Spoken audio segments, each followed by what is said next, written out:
Good morning, my name is Rabbi Goldberg. I'm the rabbi at Boca Raton Synagogue.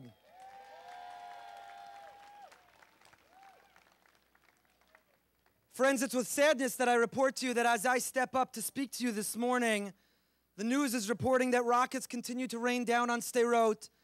And right now, as we gather together, indeed, a preschool has been hit.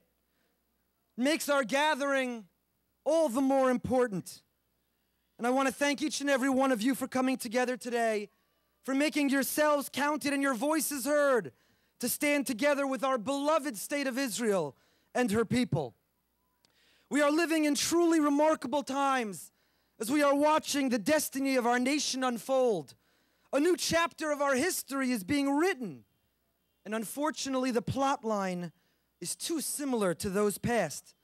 Hamas seeks our annihilation, our extermination, our eradication, our total obliteration.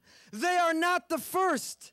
And just as those before them did not succeed, but rather have disappeared into the annals of history, so too Hamas will follow. My friends, this is not just a conflict between Israel and a terrorist organization, Hamas. We are watching a cosmic battle between those that are characterized as good, kind, moral, and just, versus those that subscribe to evil, immorality, and wickedness. This is a clash between those that value the preciousness of human life and those that use human lives as shields. This is a collision between those that believe in the principles of freedom, democracy, and social equality versus those that murder their own people for having independent and different thoughts and beliefs. There is no doubt that we want peace. There is no people, no nation, no religion that has more references to peace in their prayers than the Jewish people. There is no nation that has made more concessions, more compromises, and more sacrifices for peace than the state of Israel. Mi ke'amcha Yisrael. Who is like the people of Israel? What other country would interrupt and suspend their missions to allow humanitarian aid through? What other people would drop leaflets and send text messages seeking to protect the Palestinian people against their own governing body, Hamas? Unquestionably, we are a peaceful people.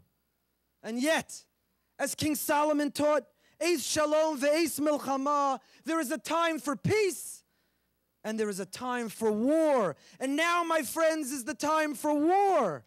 A war to eliminate hatred, evil, murder, and the reign of terror and fear on the innocent and precious lives of our brothers and sisters in the south of Israel. The UN wants a ceasefire.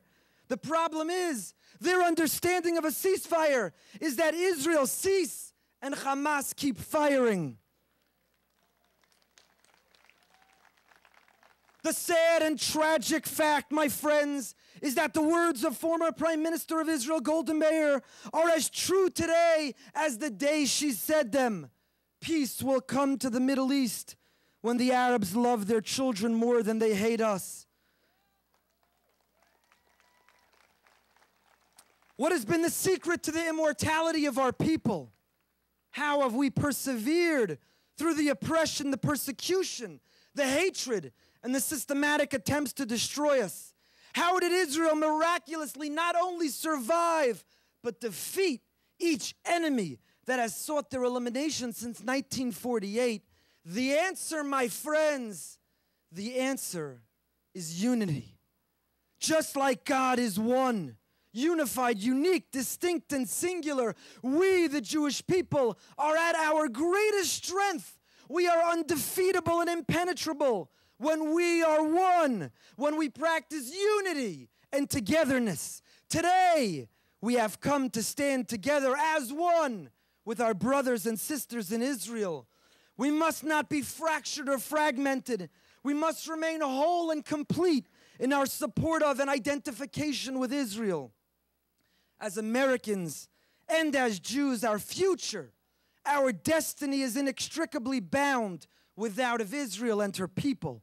We will not, we must not stand by, complacent, indifferent, and apathetic to our nation's plight.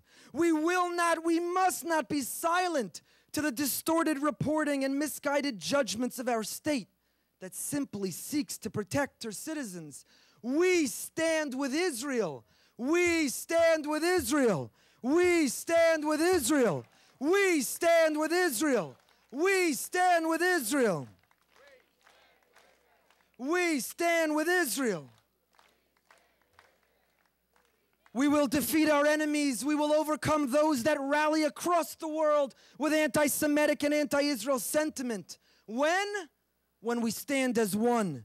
The unity of the Jewish people, our connectedness, our camaraderie, and our shared destiny is our secret weapon. The Almighty resides in places of oneness. When a Jew in Boca Raton, Florida, stops his or her day to whisper a prayer against an incoming rocket to Israel, when a Jew in the United States sends a donation to help Jews in another land who are adversely affected, or when a Jew takes time to lobby and advocate on behalf of Israel, we are strengthening our nation, for through connecting with others, we bring the divine into our lives. Look around here today, my friends. There is no doubt. There is no doubt that our Jewish community is diverse. But when it comes to Israel, we are not divided. There is no doubt that we don't practice uniformity. But when it comes to Israel, we practice the ultimate unity. We stand with Israel. We stand with Israel. We stand with Israel. As we conclude our rally this morning, and we are so greatly indebted to the South Palm Beach Federation, the JCRC, our many politicians and leaders who made this possible so we could participate and make this statement. As we conclude, I ask you to please rise. Our tradition teaches that we display our unity in two parallel paths, in two different ways, through action and through prayer. We have taken action by coming here today, and now let us close by praying together for a moment. May the Ribono Shel Olam, may the Master of the universe, protect our courageous and brave soldiers from harm's way. May He give them the wisdom, the knowledge, the skills, and the acumen to eliminate our enemy while doing no harm to the innocent. May the IDF succeed in all of their missions, bringing about a permanent end to the rocket fire. May the people of Israel live with the peace, the harmony, the tranquility, and serenity that they so deserve. May our fellow Americans and our present and incoming American government continue to partner with Israel in her efforts to fight terror and support Israel in her right to defend herself. When we concluded the book of Genesis in synagogues around the world yesterday, we said, Chazak, chazak, v'nis chazek. Be strong, and we will be strengthened. We turn to our brothers and sisters in Israel and we say, Chazak, be brave and be strong for Chazak. We are standing here with you in strength, and the result is v'nis chazek. May God strengthen our people, Am Yisrael Chai.